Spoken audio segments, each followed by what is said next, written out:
कांग्रेस ने मनमोहन सिंह पर यह राजनीति मोदी के खिलाफ करनी शुरू कर दी कि मोदी भारत के पूर्व प्रधानमंत्री नरसिम्हा राव को वो सम्मान नहीं दे पा रहे हैं। कांग्रेस जो नौटंकी कर रही थी वो ये दिखाने के लिए कर रही थी कि भारत सरकार इसके लिए कोई तैयारी नहीं कर। दरअसल वो मोदी से खेलकर कांग्रेस का खौफ इस कदर है सोनिया कांग्रेस को कि आखिरी अस्त्र है ये मनमोहन ही यदि प्रतीक के रूप में खेल लिया गया तो क्या होगा। कि क्या कांग्रेस को पता है कि नरेंद्र मोदी का मनमोहन सिंह की फैमिली के साथ उसी ढंग से टच रहा है जैसे प्रणब मुखर्जी के साथ रहा है।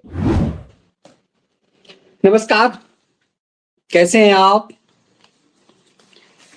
भारत के पूर्व प्रधानमंत्री मनमोहन सिंह अनंत यात्रा पे निकल गए। यही जीवन का अंतिम सत्य है, आखिरी सत्य है, परम सत्य है। देश में 10 साल तक भारत के प्रधानमंत्री, 5 साल देश के वित्त मंत्री, लंबे समय तक भारत सरकार के आर्थिक सलाहकार और भारत के रिजर्व बैंक के गवर्नर रहे मनमोहन सिंह। राजनेता नहीं थे। 3 दशक तक वो भारत की संसद में राज्यसभा के माध्यम से एंट्री करते रहे। एक बार चुनाव लड़ा तो चुनाव हार गए। ये राजनीतिक हैसियत थी मनमोहन सिंह की। मनमोहन सिंह को पहचान दी थी तब के प्रधानमंत्री नरसिम्हा राव ने उन्हें भारत का वित्त मंत्री बनाया। कहते हैं उस दौर में भी जब वो भारत सरकार के आर्थिक सलाहकार थे तब भी चंद्रशेखर को ये सलाह दी गई थी मनमोहन सिंह को लेकर के। लेकिन मनमोहन सिंह की मौत पर जो राजनीति कांग्रेस ने करने की कोशिश की वो अब कांग्रेस को ही भारी पड़ गई है। मनमोहन सिंह को किस रूप में कांग्रेस ने रखा ये देश ने जाना। मनमोहन सिंह को रिमोट प्राइम मिनिस्टर कहा गया। मनमोहन सिंह की गरिमा जितना रिजर्व बैंक गवर्नर के रूप में रही, देश के आर्थिक सलाहकार के रूप में रही, भारत के वित्त मंत्री के रूप में रही, लेकिन भारत के प्रधानमंत्री की पद पर बैठते हुए वो गरिमा मनमोहन सिंह खुद गंवा बैठे। मनमोहन सिंह अपने गुरु नरसिम्हा राव का सम्मान नहीं कर पाए, अपमानित करा पाए। जब अब मनमोहन सिंह चिर निद्रा में सो गए तो कांग्रेस ने एक राजनीति करनी शुरू कर दी। कांग्रेस ने मनमोहन सिंह पर यह राजनीति मोदी के खिलाफ करनी शुरू कर दी कि मोदी भारत के पूर्व प्रधानमंत्री नरसिम्हा राव को वो सम्मान नहीं दे पा रहे हैं। कांग्रेस को ये खेल नहीं खेलना चाहिए। जब खुद के दामन में दाग लगे हों तो दूसरे के दामन से खेलने की कोशिश नहीं करनी चाहिए। जो ही कांग्रेस ने ये आरोप लगाना शुरू किया, भारत के पूर्व राष्ट्रपति प्रणब मुखर्जी की पुत्री शर्मिष्ठा मुखर्जी सामने आई और उन्होंने याद दिलाया कि जब उनके बाबा, बंगाली बाबा अपने पिता को कहते हैं, उन्होंने कहा कि उनके पिता की जब मृत्यु हुई कांग्रेस पार्टी की तरफ से शोक संदेश तक नहीं जारी हुआ। सोनिया गांधी को तो छोड़िए, कांग्रेस पार्टी ने भारत के पूर्व राष्ट्रपति, कांग्रेस पार्टी के में लंबे समय तक अपनी जीवन खपा देने वाले प्रणब मुखर्जी के लिए एक शोक संदेश तक नहीं भेजा। ये शर्मिष्ठा मुखर्जी ने बाकायदा ट्वीट करके कहा और वो ट्वीट वायरल होने लगा। बात फिर यहां अटकती है कि प्रणब मुखर्जी का सम्मान सोनिया कांग्रेस ने क्यों नहीं किया। प्रणब मुखर्जी भारत सरकार के वित्त मंत्री थे लंबे समय तक, मनमोहन सिंह के भी गुरु। मनमोहन सिंह की हिम्मत नहीं होती थी प्रणब दा के सामने में खड़े होने की। उन्होंने अपनी किताब में खुद लिखा मनमोहन सिंह ने कि जब सोनिया गांधी जी ने मुझे प्रधानमंत्री पद के लिए चुना तो मैं प्रणब दा के पास गया और मैंने प्रणब दा से कहा, प्रणब दा, काबिल तो आप ज्यादा हैं लेकिन मैडम ने मुझे प्रधानमंत्री बनने को कहा है। ये स्थिति थी। अब कई तस्वीरें वायरल हो रही है। तो क्या कांग्रेस ने जो गेम करना शुरू किया, जो षड्यंत्र करना शुरू किया, इस बात को लेकर के विक्टिम कार्ड खेल करके मनमोहन सिंह का अपमान हो रहा है, वो बैकफायर कर गया।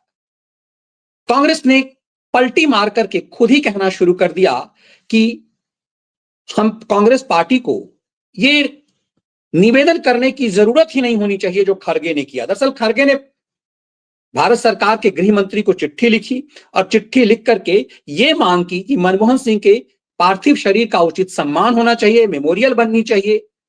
सरकार ने सब प्लानिंग किया हुआ था, ये बैकफायर कर गया। दरअसल भारत सरकार की कैबिनेट बैठक हुई रात में, मनमोहन सिंह जी की मृत्यु हुई और सुबह 11 बजे जो कैबिनेट की बैठक हुई, उस बैठक में ही फैसला कर लिया गया था कि पूर्व प्रधानमंत्री मनमोहन सिंह के लिए दिल्ली में मेमोरियल बनेगा। कांग्रेस जो नौटंकी कर रही थी वो ये दिखाने के लिए कर रही थी कि भारत सरकार इसके लिए कोई तैयारी नहीं कर रही है।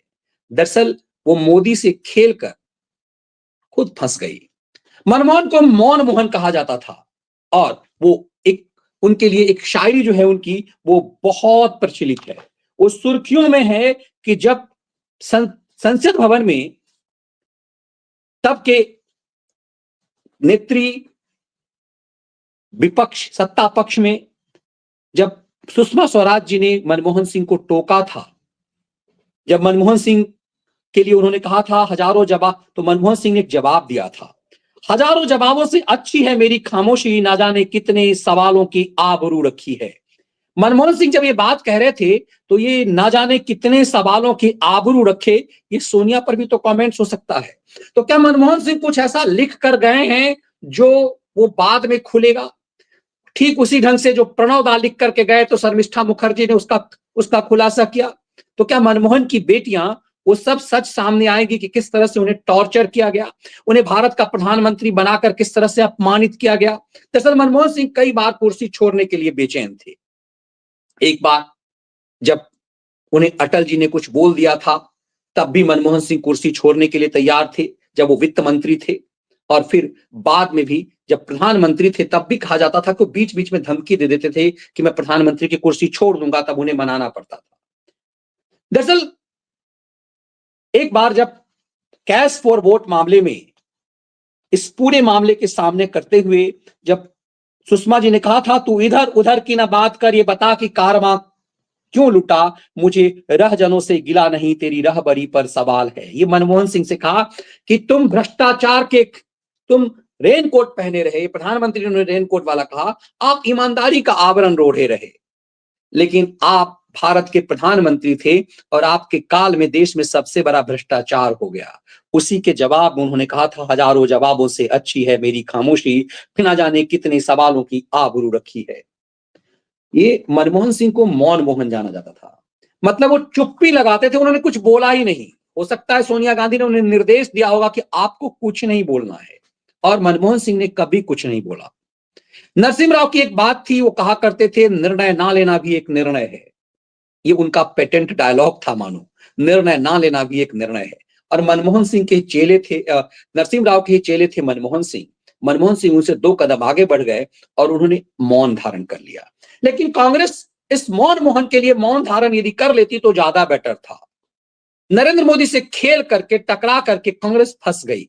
अब कांग्रेस को डर लग रहा है कि उसके हर प्रतीक जैसे उसने छीन लिए, गांधी परिवार को छोड़ करके हर प्रतीक जैसे छीन लिए, उसी ढंग से कहीं मनमोहन सिंह तो नहीं छीन लेंगे। कांग्रेस का खौफ इस कदर है सोनिया कांग्रेस को कि आखिरी अस्त्र है ये मनमोहन ही यदि प्रतीक के रूप में छीन लिया गया तो क्या होगा। दरअसल कांग्रेस से उन प्रतीकों को मोदी ने छीन लिया जिसको कांग्रेस ने अपमानित किया। नेहरू के दौर में सरदार पटेल कांग्रेस पार्टी से थे। सरदार पटेल ने संघ को बैन किया था, लेकिन सरदार पटेल भारत के प्रधानमंत्री बनने वाले थे। एक गांधी के षड्यंत्र के कारण बड़ी चालाकी से नेहरू को सत्ता कुर्सी दे दी गई, और जिस सरदार पटेल को कांग्रेस ने अपना अध्यक्ष चुना था, जिसको प्राइम मिनिस्टर बनना था, बड़े षड्यंत्र के तहत गांधी ने नेहरू को उस कुर्सी पर बैठा दिया, जिसके लिए नेहरू को एक वोट भी नहीं मिला था। हर वोट कांग्रेस कार्यकारिणी में सरदार पटेल को मिला था। सरदार पटेल देश के गृह मंत्री बने, लेकिन नेहरू से हमेशा उनकी टकराहट रही। बहुत जल्द उनकी मौत हो गई और कांग्रेस ने हमेशा उनका तिरस्कार किया। नेहरू से लेकर इंदिरा के दौर तक उन्हें भारत रत्न के लायक नहीं माना गया। भारत रत्न उन्हें मोदी काल में मिला। सरदार पटेल का एक ऐसा स्टैचू बना, स्टैचू ऑफ यूनिटी के नाम से, जो दुनिया में सबसे बड़ी में से एक है। यह सम्मान उस सरदार पटेल को मिला जो कांग्रेस पार्टी से थे, जीवंत कांग्रेस पार्टी में थे। B.R. अंबेडकर भी उस प्रतीक को मोदी ने छीन लिया। पूरे अंबेडकर मेमोरियल तरह से अंबेडकर का जितना सम्मान मोदी काल में हुआ वो कभी नहीं हुआ। आज उस अंबेडकर को जब छूने की कोशिश कांग्रेस करती है तो कांग्रेस को करंट लग रहा है, क्योंकि अंबेडकर को नेहरू काल से लेकर सोनिया काल तक अपमानित किया गया। उस प्रतीक को भी मोदी ने छीन लिया। अंबेडकर को भारत रत्न वीपी सिंह के शासनकाल में मिला, लेकिन वो प्रतीक के रूप में भारत रत्न मिला, लेकिन जो सम्मान अंबेडकर का हुआ वो मोदी काल में हुआ। मामला इससे आगे बढ़ा तो प्रणब मुखर्जी का आया। प्रणब दा कांग्रेस पार्टी के जीवन पर्यंत नेता रहे, लेकिन प्रणब दा ने ही शपथ दिलाया था नरेंद्र मोदी को।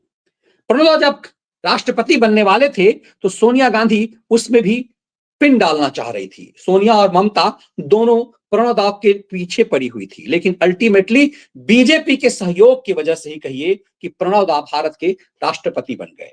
प्रणब दा जब राष्ट्रपति बने तो प्रणब मुखर्जी को पिता तुल्य सम्मान नरेंद्र मोदी ने दिया। और ये बात शर्मिष्ठा मुखर्जी ने जब इसकी जानकारी भी हाल के दिनों में दी तो सब चौंक गए। शर्मिष्ठा ने कहा, जब भारत रत्न की घोषणा की गई प्रणब मुखर्जी के लिए अभी हाल ही में, तो एक टेलीविजन चैनल से उनके पास फोन आया कि प्रणब दा को भारत रत्न के लिए चुना गया है, हमें उसका रिएक्शन चाहिए। शर्मिष्ठा ने कहा कि हमने 2 मिनट पहले ही बाबा से बात की थी, बाबा ने इस पर कुछ भी नहीं कहा। जब मैंने बाबा से कहा, बाबा आपको भारत रत्न मिल गया है, आपने बताया नहीं, तो प्रणब दा ने कहा कि घोषणा हो गई क्या। दरअसल प्रधानमंत्री स्वयं प्रणब से बात कर चुके थे रात में कि आपको भारत रत्न के लिए एक दिन पहले बात हो चुकी हुई थी, लेकिन प्रणब मुखर्जी ने इसे कॉन्फिडेंशियल रखा, बेटी तक को भी नहीं बताया जो साथ में थी। और प्रणब दा का जो सम्मान रहा। शर्मिष्ठा ने एक और बात बताई, मैं इसे लिंक जोड़ रहा हूं। शर्मिष्ठा मुखर्जी ने कहा कि एक बार मेरी मुलाकात प्रधानमंत्री से हुई तो उन्होंने मुझसे पूछा कि दादा कैसे हैं, प्रणब दा कैसे हैं। मैंने कहा कि आजकल फ्रस्ट्रेशन में रहते हैं, थोड़े चिड़चिड़े हो गए हैं, काम नहीं है उनके पास इसलिए। तो प्रणब मुखर्जी से नरेंद्र मोदी ने फोन करके पूछा उसी रात कि दादा आप क्या फ्रस्ट्रेशन में रहते हैं। प्रणब मुखर्जी ने यह बात अपनी बेटी से पूछा कि क्या तुम्हारी प्रधानमंत्री से बात हुई है। इस लिंक को जरा जोड़िए कि कितने संवेदनशील है प्रधानमंत्री, कि हजारों लोगों से उनकी मुलाकात होती है, कई लोग क्या संवाद करते हैं, लेकिन उन्हें ध्यान रहा कि शर्मिष्ठा मुखर्जी ने प्रणब मुखर्जी के लिए क्या बोला, और उन्होंने थोड़ी देर बाद ही फोन करके प्रणब मुखर्जी से बात कर ली। अभी विजेता क्रिकेट खिलाड़ियों से, अभी ओलंपिक के खिलाड़ियों से जिस ढंग से प्रधानमंत्री मोदी की बातचीत आपने देखी होगी, लगता है जैसे हर किसी को व्यक्तिगत जानते हैं। चाहे वो भारतीय क्रिकेट टीम ने जब वर्ल्ड कप जीता तो कैसे मिस्टर यादव ने जब कैच पकड़ा, उस कैच को लेकर के जब भारत के कप्तान ने ट्रॉफी ली तो उसके बाद जो डांस किया तो उसकी प्लानिंग कैसे थी, हर एक चीज की जब उन्होंने बात की तो लगा जैसे कि कितनी कनेक्टेड हैं वो अपने खिलाड़ियों से। फिर ओलंपिक, फिर पैरा ओलंपिक के खिलाड़ियों से जैसे वो बात कर रहे थे, ऐसा लग रहा था कि खिलाड़ी के लिए वो जानते हैं। ये बताता है किसी के काम के प्रति उसके समर्पण को। मैं इस बात को इसीलिए ला रहा हूं कि क्या कांग्रेस को पता है कि नरेंद्र मोदी का मनमोहन सिंह के फैमिली के साथ उसी ढंग से टच रहा है जैसे प्रणब मुखर्जी के साथ रहा है। क्या सोनिया कांग्रेस को इस बात का पता है? क्या बहुत सारे खुलासे उसी ढंग से होने हैं? अभी मैं मूल बात पे तो आ ही नहीं रहा। मैं क्यों कह रहा हूं कि मनमोहन सिंह की मौत पर सोनिया कांग्रेस को चुप रहना चाहिए था, मौन रहना चाहिए था। मोदी को छेड़ करके सोनिया कांग्रेस ने अपनी तबाही तय कर ली है। दरअसल यह मांग करना कि मनमोहन सिंह देश के प्रधानमंत्री थे, उनका अंतिम संस्कार राजघाट पर ही होना चाहिए था, निगम बोध घाट पर नहीं, क्योंकि निगम बोध घाट पर समाधि स्थायी नहीं बन सकती। वहां पर जहां मनमोहन सिंह का भी अंतिम संस्कार हुआ होगा, हो सकता है कुछ घंटे बाद किसी और का भी हो जाएगा या हो गया होगा। निगम बोध घाट पर चिताएं जलते रहती हैं। वहां जहां मनमोहन सिंह का हुआ, वहां कई राजनेताओं का, ऐसे लोगों का निगम बोध घाट उसी के लिए वहां होता रहता है। लेकिन सोनिया गांधी ने डिमांड की कि मनमोहन सिंह की समाधि राजघाट पर होनी चाहिए थी क्योंकि वो प्रधानमंत्री थी। तो सोनिया से पूछा जाएगा कि तुमने मनमोहन सिंह के लिए तो मांग किया, नरसिम्हा राव उस समय दिल्ली में थे, और नरसिम्हा राव जब भारत के पूर्व प्रधानमंत्री की जब मौत हुई 2004 में, इसी दिसंबर के 23 दिसंबर को, तो कांग्रेस दफ्तर के सामने घंटों उनकी बॉडीज वाला ट्रक खड़ा रहा और सोनिया गांधी ने कांग्रेस मुख्यालय में उस ट्रक को घुसने नहीं दिया। जो अंतिम सम्मान कांग्रेस के ध्वज के साथ नरसिम्हा राव का होना चाहिए था, वो सोनिया गांधी ने कांग्रेस मुख्यालय में नहीं होने दिया। जब एम्स में उनकी बॉडी पड़ी थी तो सोनिया, और उसके बाद जब उनके सरकारी निवास में जब उनकी बॉडी थी, सोनिया गांधी वहां गई, उनके बेटे से बात की और ये नैरेटिव बनाया गया कि नरसिम्हा राव अपना अंतिम संस्कार अपने पैतृक गांव में कराना चाहते हैं। दरअसल ये सब सोनिया का षड्यंत्र था। वो किसी भी हाल में नरसिम्हा राव को सम्मान नहीं देना चाहती थी। मनमोहन सिंह पर हल्ला मचाकर कांग्रेस फंस गई कि तुमने नरसिम्हा राव के साथ क्या किया था। दरअसल सरकार ने जब ये बात कह दिया कि मेमोरियल बनाने का फैसला तो पहले ही लिया जा चुका है, तो कांग्रेस फंस गई, क्योंकि कांग्रेस ने नरसिम्हा राव के लिए दिल्ली में कोई मेमोरियल नहीं बनाया। अपने पूर्व प्रधानमंत्रियों के लिए, इंदिरा गांधी तक के लिए मेमोरियल बनाने वाली कांग्रेस पार्टी नरसिम्हा राव, राजीव गांधी के लिए मेमोरियल बनाने वाली कांग्रेस पार्टी ने नरसिम्हा राव के लिए कोई मेमोरियल नहीं बनाया। नरसिम्हा राव को भारत रत्न नरेंद्र मोदी काल में मिला, तो विपक्ष का जो सम्मान मोदी देते रहे हैं विपक्षी नेताओं को, कांग्रेस ने तो अपनों को नहीं दिया, दूसरों को क्या देती। इतिहास गवाह है कि कांग्रेस ने विपक्ष के किसी नेता का कभी सम्मान नहीं किया, लेकिन कांग्रेस के ये फेक नैरेटिव वाले, ये फर्जी सेकुलर, ये खैराती नैरेटिव बनाते हैं कि तब का मौत की राजनीति अलग थी, एक दूसरे से नफरत नहीं थी। इनके षड्यंत्र को समझिए। दरअसल ये जो कहते हैं कि तब की राजनीति अलग थी, समझिए कांग्रेस ने कभी किसी विपक्ष के नेता का कभी कोई सम्मान नहीं किया, चाहे वो जेपी हो, चाहे वो चौधरी चरण सिंह हो, चाहे वो मोरारजी देसाई हो, ये किसी का भी कोई सम्मान कांग्रेस ने नहीं किया। अपनों का ही जब सम्मान नहीं किया, जब नरसिंह राव का सम्मान नहीं किया, जब लाल बहादुर शास्त्री का सम्मान नहीं किया गया, दरअसल इस परिवार के अलावा कांग्रेस ने किसी का सम्मान नहीं किया। अब जब ये कांग्रेस मनमोहन पर अपने मौन खोलकर उत्पात मचाती है तो सब खुल जाता है।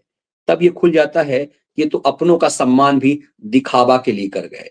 अब देखिए, जब अटल जी की मौत हुई थी तो एक वृद्ध 70 पार भारत का प्रधानमंत्री पैदल चल रहा था गृह मंत्री के साथ, और वो भाजपा मुख्यालय दीनदयाल उपाध्याय मार्ग से लेकर के नरेंद्र मोदी पैदल राजघाट तक गए थे। कल्पना कीजिए, उस समय नरेंद्र मोदी 70 पार हो चुके हुए थे। 70 पार एक व्यक्ति कहां से कहां तक पैदल चल रहा है, क्योंकि हमारे यहां पार्थिव शरीर के साथ पैदल चलने की परंपरा है। भारत के गृह मंत्री और भारत के प्रधानमंत्री इस ट्रक के साथ पैदल चल रहे थे। उसकी नकल में राहुल गांधी इस ट्रक पर बैठ गए, और देखिए देश के पूर्व प्रधानमंत्री अटल बिहारी वाजपेयी जब अंतिम संस्कार हो रहा था, उस समय के इस भीड़ को देखिए, और मनमोहन सिंह के लिए देखिए, ये राहुल गांधी ट्रक में बैठे हुए हैं। ये बताता है कि आप कितना सम्मान करते हैं, और आप जब तुलना करते हैं तो आपको चीजें समझ में आती है। ये देखिए कि बॉडीगार्ड के अलावा कांग्रेस का कार्यकर्ता तक नजर नहीं आ रहा है। इस शव यात्रा में कांग्रेस के 4 कार्यकर्ता तक नजर नहीं आ रहे हैं। मनमोहन सिंह के लिए 4 कार्यकर्ता तक नजर नहीं आ रहे। ये देखिए, ये काफिला, ये स्थिति है मनमोहन सिंह की और ये अटल बिहारी वाजपेयी की, जहां भारत सरकार के गृह मंत्री और भारत के प्रधानमंत्री। अब जरा इस खेल को समझिए। ये रॉबर्ट वाड्रा, अब और चीजों को देख, क्यों मैं कह रहा हूं कि मौन हो जाना चाहिए। आपकी सोशल मीडिया में परत दर परत हर चीज खुल जाती है। एम्स ने जो रिपोर्ट जारी किया, उस रिपोर्ट के मुताबिक 9:51 पर मनमोहन सिंह की मौत हो गई। 8:06 पर उन्हें एम्स में भर्ती कराया गया, और 92 वर्ष के ये डॉक्टर रीमा दादा, प्रोफेसर इंचार्ज मीडिया सेल ने इस बात की जानकारी दी। उनका लिखित है 26/11 को 9:51 पर उनकी मौत हुई। लेकिन रॉबर्ट वाड्रा ने 9:23 पर ही इस बात की घोषणा कर दी, ट्वीट कर दिया। 9:23 पर रॉबर्ट वाड्रा का ट्वीट है। इसका मतलब है कि 9 बजे से पहले उनकी मौत रॉबर्ट वाड्रा को पता था कि हो चुकी हुई थी। मतलब एम्स के बुलेटिन जारी करने से पहले ये रॉबर्ट वाड्रा ने, ये कांग्रेस के दामाद ने ये ट्वीट कर दिया। ये देखिए, मुझे पूर्व प्रधानमंत्री मनमोहन सिंह जी के निधन के बारे में जानकर गहरा दुख हुआ। उनके परिवार और प्रियजनों के प्रति मेरी गहरी संवेदना है। ये ट्वीट 21, ये एक्स पर जो पोस्ट है वो 9:51 23 मिनट पर उसने वाड्रा ने जारी कर दिया। ये ठीक उसी ढंग से है कि जैसे इसके साले ने राहुल गांधी ने अध्यादेश को फाड़ दिया, मतलब प्रधानमंत्री से ज्यादा उसकी हैसियत थी। तब यह होता है कि तमाम चीजें खुलनी शुरू हो गई। जब छेड़ा गया, जब प्रधानमंत्री मोदी को छेड़ा गया, जब भारत सरकार को छेड़ा गया, तो ये वीडियोस वायरल होने लगे। ये जो कहते हैं कि मनमोहन सिंह का सम्मान नहीं किया गया, देखिए प्रधानमंत्री अंतिम संस्कार में प्रधानमंत्री खुद थे, देश के नंबर 2 रक्षा मंत्री, नंबर 3 देश के गृह मंत्री मोदी मंत्रालय में ये खुद भी थे। अब इस फ्रेम को जरा देखिए कि मनमोहन सिंह पूर्व प्रधानमंत्री का इतना सम्मान नरेंद्र मोदी करते हैं जब मिलते हैं तो, और दूसरी तरफ इस मनमोहन सिंह का, सिटिंग प्राइम मिनिस्टर का, पूर्व प्रधानमंत्री का एक प्रधानमंत्री कितना सम्मान करता है और एक सिटिंग प्राइम मिनिस्टर का सोनिया गांधी किस तरह से जलालत करती है, ये तमाम फ्रेम, ये तीनों फ्रेम बता रहे हैं।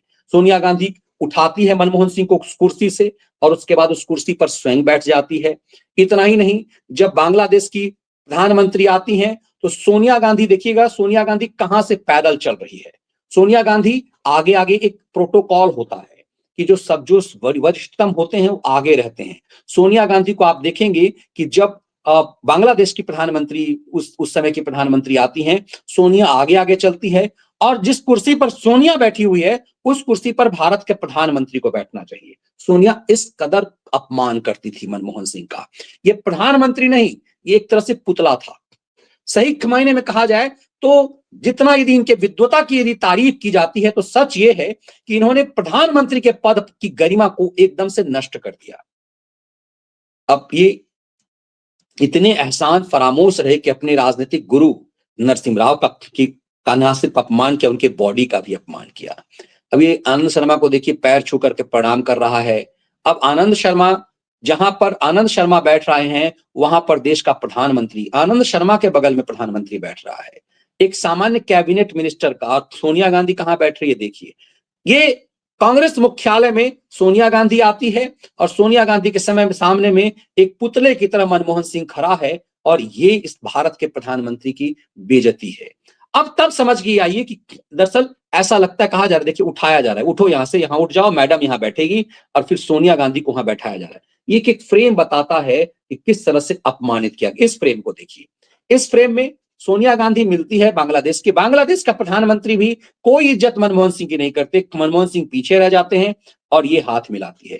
कि एक एक फ्रेम बता रहा है कि तुमने किस स्तर तक कितना मजाक उड़ाया। और ये दोनों फ्रेम फिर एक बार बता रहा है कि देखिए मनमोहन सिंह हाथ जोड़ करके उठाते हैं, सोनिया देखती तक नहीं है मनमोहन सिंह की तरफ। और दूसरी तरफ जो दूसरा फ्रेम है, उस फ्रेम में प्रधानमंत्री एक मंच पर आते हैं, सामने पूर्व प्रधानमंत्री को देखते हैं, उनके पास जाते हैं, उनके पास जाकर उनका सम्मान करते हैं। दरअसल इसी मोदी से टकरा करके फंस गई कांग्रेस, इसी मोदी से टकरा करके एकदम से तबाह हो गई कांग्रेस। और अब इस कांग्रेस को लग रहा है कि क्या वो प्रतीक चिन्ह छीन लिया जाएगा। और आपसे कोई प्रतीक तब छीनता है जब आप खुद उसका सम्मान नहीं करते। आपकी चीज कोई तब आपका छीन लेता है जब आप इग्नोर करते हैं। चोर भी कोई सामान तब चोरी करता है जब आप उसके इग्नोर करते हैं। और जब आप खो देते हैं किसी चीज को, तब आपको उसकी अहमियत, उसकी कीमत का पता चलता है। तो क्या नरेंद्र मोदी अब मनमोहन भी लेकर उड़ जाएंगे? इसलिए क्योंकि कहा जाता है कि उदारीकरण के दौर में मनमोहन की बड़ी भूमिका थी। मनमोहन पर व्यक्तिगत भ्रष्टाचार का आरोप नहीं है। तो जिस तरह से नरसिम्हा राव से भागती है कांग्रेस, वैसे ही मनमोहन से भागेगी। मोदी को छेड़ करके दरअसल फंस गई है कांग्रेस। अब मोदी मनमोहन को लेकर यदि उड़ गए तो फिर क्या बचेगा सोनिया कांग्रेस के पास। ये संकेत देने के लिए काफी होगी कि इस परिवार ने इस देश का कभी सम्मान नहीं किया, इस देश के प्रतीकों का कभी सम्मान नहीं किया, इस देश की संस्कृति का कभी सम्मान नहीं किया। इस देश का सम्मान ये तभी करते हैं जब इनके परिवार को नायक मान लिया जाए। बस यही वजह है कि संजय गांधी का अंतिम संस्कार उस राजघाट परिसर पर करा लिया गया, जो किसी संवैधानिक पद पर नहीं था। लेकिन इस देश के पूर्व प्रधानमंत्री नरसिम्हा राव की बॉडी कांग्रेस मुख्यालय तक नहीं पहुंच पाई। और ये जब बोलेंगे तो जनता जूते जरूर मारेगी। तो दरअसल कांग्रेस इस षड्यंत्रपूर्ण राजनीति में, मनमोहन सिंह की षड्यंत्रपूर्ण राजनीति में खुद ही तबाह हो गई। इसीलिए कहा जाता है कि कई बार मौन रहना ज्यादा जरूरी है। जो मनमोहन सिंह ने कहा कि कई सवालों की आबरू रखती है। यदि मौन रहती कांग्रेस तो शायद अपनी जलालत बचा पाती। आज जलालत के अलावा कुछ भी नहीं है। और खौफ ये है कि इस मनमोहन सिंह के लिए यदि मेमोरियल बनेगा, उसमें इनकी कोई भूमिका नहीं होगी, तो जलालत इनकी तय है। ये वीडियो विश्लेषण कैसा लगा? इसके कंटेंट पसंद आए वीडियो को लाइक और शेयर जरूर करें।